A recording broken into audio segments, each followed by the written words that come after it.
Hunyo noong nakaraang taon, sinimula ng konstruksyon ng proyektong Complete Street sa Lapu-Lapu Street sa Barangay Kagitingan, Baguio City. Dito magkakaroon ng malawak at maayos na espasyo para sa mga pedestrian at sapat na daan para sa mga sasakyan. Bagamat maganda ang hangarin ng proyekto, sakit naman ito sa ulo ng ilan, lalo na ng ilang negosyo sa lugar. Nakatakdang matapos ito noong ika-24 ng Abril, pero hanggang ngayon, halos kalahati pa lang ang natatapos. Sa amin kasing taga dito, kaming mga nag-work around here, nakakaapekto ng malaki sa amin because ang tagal niyang matapos. Pati yung mga nagtatrabaho, di ba, yung mga sigarilyo nila, yung mga and all. Tapos ilang beses po, lalo na pag tag-ulan, ang daming nadudulas, ang daming nahuhulog dito, lalo na mga bata, senior citizen. Tapos ginagawa na nilang basurahan. Ayon sa City Engineering Office, 44.62% pa lamang ang natatapos ng kontraktor. Dahil sa slippage ng proyekto o lampas na ito sa deadline ng proyekto, tinerminate na nila ang kontraktor. Naabutan tayo ng negative slippage. So despite ng mga additional na mga time extensions, hindi siya nakakope doon sa more than 15% na negative slippage. If you remember, this is the same na doon sa Carantes natin noon na may contractor and then hindi niya natuloy and na-terminate.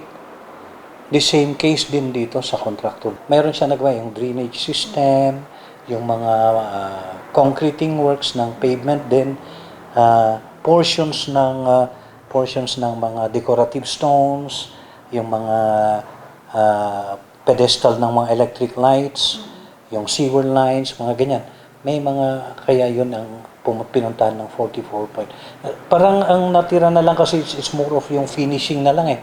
Dahil dito, mas nababahala pa ang ilang mga nagnenegosyo sa lugar dahil labis nang nakakaapekto ito sa kanilang negosyo. Mas maganda ito kung matapos na agad because gaganda nga yung flow ng business. Ang problema dito, pag halimbawang dito nga lahat sila isungat traffic ang daanan. Talagang malaki ang epekto. Pero pag natapos na ito, siguro luluwang na itong daanan, wala ng mga traffic, wala ng We have to understand also that there are suspensions made even before kasi nga yung mga drivers natin nandun, yung mga PUJs, di ba may mga PUJs tayo doon.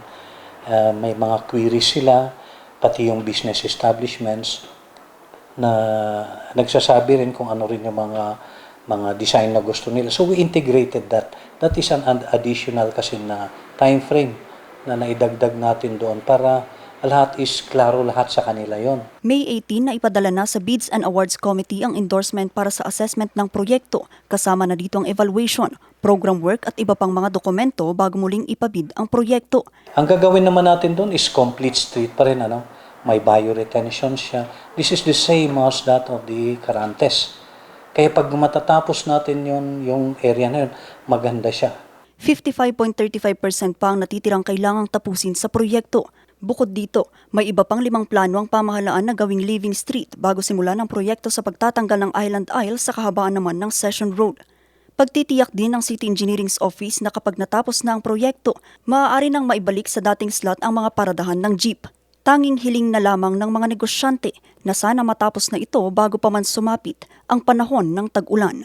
Vanessa Bugtong, RNG News.